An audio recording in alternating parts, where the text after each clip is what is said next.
पहले तो ये समझ लीजिए कि किसी भी मुल्क की तरक्की का इन्हिसार उसकी ज़ुबान पर होता है।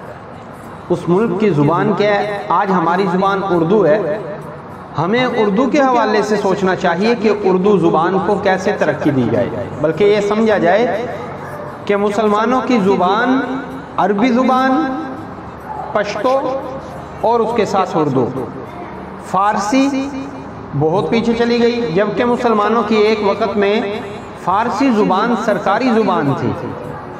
उस वक़्त सारे का सारा इल्म जो है वो एक फ़ारसी ज़ुबान में था।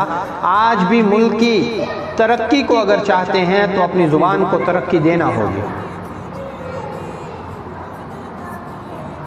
किसी भी मुल्क की तरक्की उसकी ज़ुबान की वजह से होती है। इसकी छोटी सी मिसाल मैं दे देता हूँ कि आज अफ़गानिस्तान के अंदर तालिबान की हुकूमत आई तो सारी दुनिया के अंदर जो